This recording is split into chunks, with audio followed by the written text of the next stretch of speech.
아는 기자, 아자 시작합니다. 사회부 이은우 기자 나와 있습니다. 이자 일단 지금 김만배 씨 몸 상태는 괜찮은가요? 네, 대학병원 중환자실에 입원 중이긴 한데 이 생명이 위독한 상태는 아니라고 하고요. 어제 119 구급대가 출동했을 당시에도 김 씨는 서서 이 구급대원과 대화를 나눌 수 있을 정도로 의식도 분명했다고 합니다.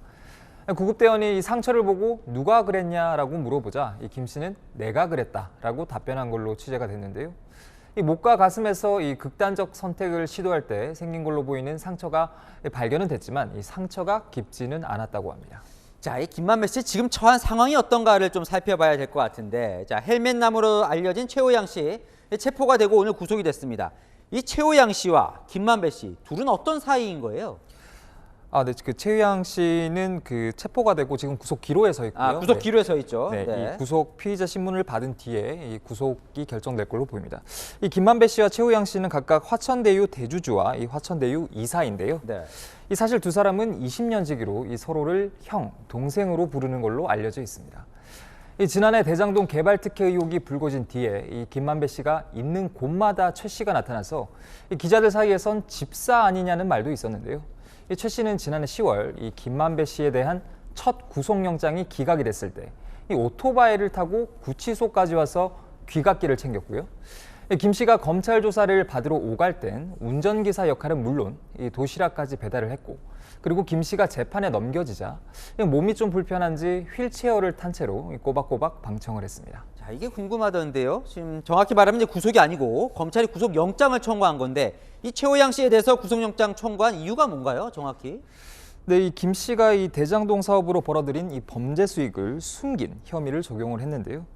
이 범죄 수익을 수표로 인출하거나 이 차명으로 부동산을 사들이는 방식으로 이 돈에서 이 대장동 꼬리표를 이렇게 지우려 했다고 검찰은 보고 있습니다.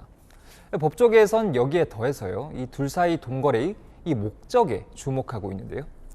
두 사람 사이에는 지난 2020년부터 수십억 원이 대여금이나 투자금 형식으로 건네졌는데, 이 돈거래도 자금 세탁 목적이 아니냐는 의혹이 제기된 상태입니다. 그간 김 씨는 대장동 수익을 어디에 썼는지 여기에 대해서는 이렇게 굳게 입을 닫고 있었는데, 최 씨의 조사를 통해서 이 자금 사용처 파악에 돌파구가 열릴 수도 있는 겁니다. 최 씨는 한때 쌍방울그룹 부회장을 지내기도 했죠. 이재명 더불어민주당 대표의 이 변호사비 대납 의혹을 받는 김성태 전 쌍방울 회장을 김만배 씨에게 소개해준 사람으로도 전해지고 있습니다. 대장동 수사와 이 변호사비 대납 의혹 수사 사이에 접점이 생길 가능성도 배제할 수 없습니다. 그러니까 검찰이 김만배 씨의 은닉한 재산을 이제 수사하는 과정에서 이런 것들이 좀 드러나는 것 같은데요. 김만배 씨가 대장동 일당 중에 지금 지분이 제일 많잖아요, 그죠? 네, 근데 이제 검찰은 이미 이 대장동 일당의 재산 중 800억 원 정도를 좀 동결 조치를 했고요. 네. 이들의 유죄가 인정될 경우에는 최대 4,446억 원을 추징할 수 있도록 법원의 보전 명령도 받아놨습니다. 검찰이 김 씨 측이 숨겨온 260억 원에 대해서도 추가 조치에 나설 걸로 보이는데요. 한 부장검사는 이 김 씨의 혐의를 뒷받침하는 진술과 증거가 이 재판에서 나오는 상황에서 출소 후를 대비해 숨긴 돈까지 발각이 됐다면 압박감이 상당했을 것이라고 말하기도 했습니다. 김만배 씨는 출소 이후에 요즘 어떻게 지내고 있습니까? 네, 매일매일이 이 재판과 그리고 검찰 조사에 좀 연속인 그런 상황인데요. 이 서울중앙지법에서는 일단 대장동 이 재판을 받고 있고요. 이 수원지법에서도 전 성남시의회 의장에게 이 대장동 사업 로비를 한 혐의로 재판이 진행 중입니다. 재판이 없는 날은 수시로 검찰에 출석해서 이 여러 의혹에 대한 추가 조사를 받고 있습니다. 여러 면을 종합해 보면 김만배 씨가 지금 좀 이게 사면 초과에 몰린 그런 상황 같군요. 네, 이 유동규 전 성남도시개발공사 본부장하고요, 그리고 남욱 변호사가 등을 돌리면서 이 김만배 씨와 좀 다른 길을 걷기 시작했죠. 대장동 의혹 초기부터 이 김 씨는 천화동인 1호가 본인 소유라고 주장을 해왔는데, 이 유 전 본부장과 남 변호사가 이재명 대표 측 지분이 있다 이렇게 폭로를 하면서, 그러니까 김 씨 홀로 이 법정에서 이 폭로에 맞서는 모양새가 된 겁니다. 여기에 더해서 이 최측근들이 체포를 당해서 구속 기로에 섰고요.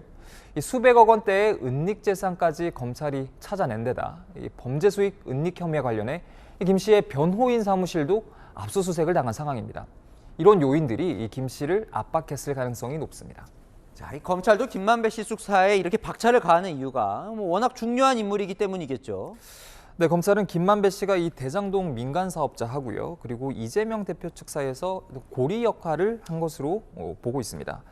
민간 사업자가 이렇게 돈을 마련하고 민원을 넣으면 이 김 씨가 정진상 전 정무조정실장 등에게 전달하는 역할을 했다는 건데요. 이 김 씨의 입을 여는 게 대장동 사건 수사의 마지막 퍼즐이라는 분석도 나옵니다.